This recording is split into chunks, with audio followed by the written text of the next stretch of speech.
நிலையான புகழுக்குரிய தூய்மை மிகு நற்கருணைக்கு எல்லா காலமும் ஆராதனையும் புகழும் ஆட்சியும் உண்டாக கடவது. நிலையான புகழுக்குரிய தூய்மை மிகு நற்கருணைக்கு எல்லா காலமும் ஆராதனையும் புகழும் ஆட்சியும் உண்டாக கடவது.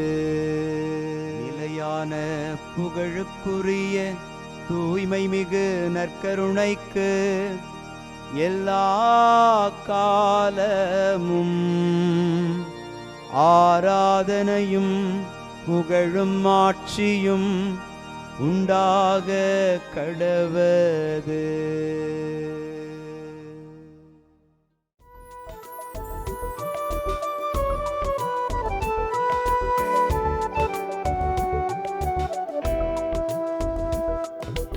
எபினேசரே ஆராதனை, என் துணையாளரே ஆராதனை.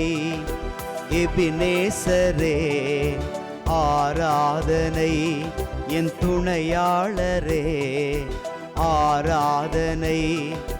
மறப்பேனோ உமது அன்பை, மறப்பேனோ உமது அன்பை.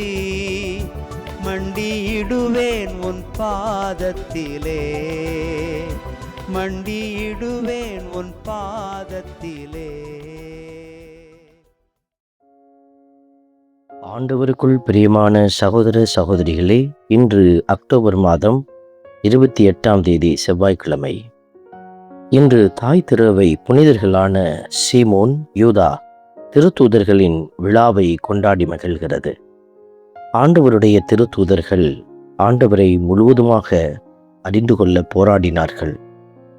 அவர்கள் அறிந்து கொண்ட பின்னர் ஆண்டவரை விட்டு விலகாத ஆசீர்வாதமாக அவரோடு பயணித்தார்கள். ஆகவே தான் திருத்தூதர்களை அடித்தளமாக கொண்டு அமைக்கப்பட்ட கட்டடமாய் இருக்கிறீர்கள் என்று பவுல் நம்மையும் திருத்தூதர்களோடு அவர் ஒப்பிட்டு அடையாளப்படுத்துவதை பார்க்கிறோம். இந்த அற்புதமான நாளில் திருத்தூதர்களை தந்து நம்மை கட்டி எழுப்பிய ஆண்டவருக்கு நன்றி செலுத்தி அவரை துதித்து பாடுவோம்.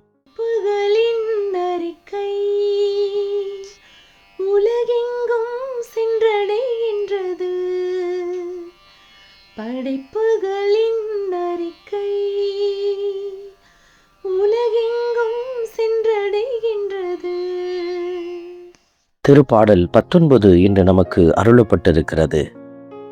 படைப்புகளின் அறிக்கை உலகெங்கும் சென்றடைகிறது என்கிற வார்த்தைகளை நாம் வாசிக்கிற போது கடவுள் படைத்த எல்லாமே அவரை அறிக்கை செய்து கொண்டிருக்கிறது. படைப்புகள் அறிக்கை செய்கிறது, கைவண்ணங்கள் அறிக்கை செய்கிறது, கடவுளால் படைக்கப்பட்ட ஜீவராசிகள் அறிக்கை செய்கிறது. ஆகவே தான் நாமும் கடவுளை அறிக்கை செய்ய அழைக்கப்படுகிறோம். இந்த உண்மையை அறிந்தவர்களாக ஆண்டவரை புகழ்ந்து பாடி ஆராதித்து நாம் புகழ்ந்து போற்றுவோம். உலகெங்கும் சென்றடைகின்றது. படைப்புகளின் அறிக்கை உலகெங்கும் சென்றடைகின்றது. ஒவ்வொரு பகலும் அடுத்த பகலுக்கு அச்செய்தியை அறிவிக்கின்றது.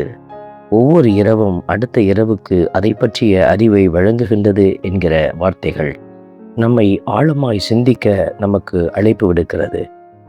கடவுளுடைய அந்த படைப்புகளில் ஒரு அங்கமாக இருக்கிற பகலும் இரவும் கூட கடவுளை குறித்து அறிக்கை செய்து கொண்டே இருக்கிறது. அப்படி என்றால் கடவுளுடைய பிள்ளைகள் நாம் அவர் செய்த நன்மைகளை அறிக்கை செய்து அவரை நாம் போற்றி புகழவும் அவர் செய்த நன்மைகளை பறைசாற்றவும் அழைக்கப்படுகிறோம். இதை அறிந்து அவரை போற்றி புகழ்ந்து ஆராதிப்போம். உலகெங்கும் சென்றடைகின்றது. படைப்புகளின் அறிக்கை உலகெங்கும் அவற்றிற்கு சொல்லும் இல்லை, பேச்சும் இல்லை. அவற்றின் குரல் செவியில் படுவதும் இல்லை. ஆயினும் அவற்றின் அறிக்கை உலகெங்கும் சென்றடைகின்றது. இந்த வார்த்தைகள் நமக்கு வழிகாட்டுகிற வார்த்தையாக இருக்கிறது. நாம் செய்யக்கூடிய நன்மைத்தனங்கள் யாருக்கும் தெரியாதது போல இருந்தாலும் அது ஆண்டவருடைய பிரசன்னத்திலே கடந்து சென்று கொண்டிருக்கிறது. அது கடவுளுக்கு முன்பாக நம்முடைய செயல்களை சாட்சியப்படுத்தி கொண்டே இருக்கிறது. ஆகவே இந்த நல்ல தெய்வத்தை எல்லா சூழல்களிலும் நாம் அறிக்கை செய்து அவரை ஆராதிப்போம். புகழின் அறிக்கை உலகெங்கும் சென்றடைகின்றது. படைப்புகளின் அறிக்கை உலகெங்கும் சென்றடைகின்றது. அன்பின் பரமபிதாவே, நன்றியோடு உம்மை துதிக்கிறோம், உம்மை ஸ்தோத்தரிக்கிறோம், உம்மை ஆராதிக்கிறோம், நன்றி செலுத்துகிறோம். ஆண்டவரே, நீரே எங்கள் கடவுளாகவும் மீட்பராகவும் இருந்து செயலாற்றுகிறீர். ஆகவே நாங்கள் உம்மை போற்றுகிறோம், புகழுகிறோம், உம்மை ஆராதிக்கிறோம், நன்றி செலுத்துகிறோம். தொடர்ந்து எங்கள் வாழ்வின் இறுதி நாள் வரை நாங்களும் உம்மை அறிக்கை செய்து உமக்கு சார்ந்து புகழ்ந்து வாழ எங்களுக்கு உதவியருளும். ஆமென். வல்ல இறைவன், தந்தை, மகன், தூய ஆவியார் உங்களையும் உங்கள் குடும்பத்தையும் நிறைவாய் ஆசீர்வதிப்பாராக. ஆமென்.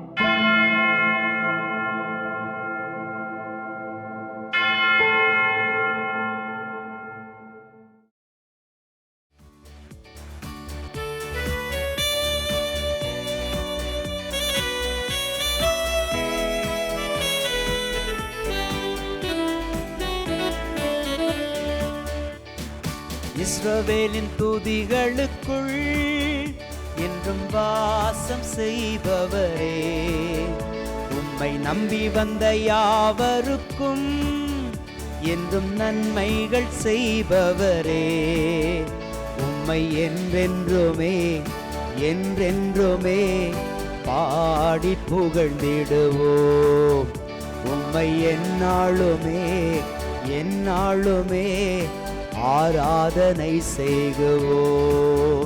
உம்மை என்றென்றுமே என்றென்றுமே பாடி புகழ்ந்திடுவோம். உம்மை எந்நாளுமே எந்நாளுமே ஆராதனை செய்குவோம். ஆராதனை ஆராதனை ஆராதனை உமக்கே. அல்லேலூயா அல்லேலூயா, துதி மகிமை உமக்கே. ஆராதனை ஆராதனை ஆராதனை உமக்கே. அல்லேலூயா அல்லேலூயா, துதி மகிமை உமக்கே.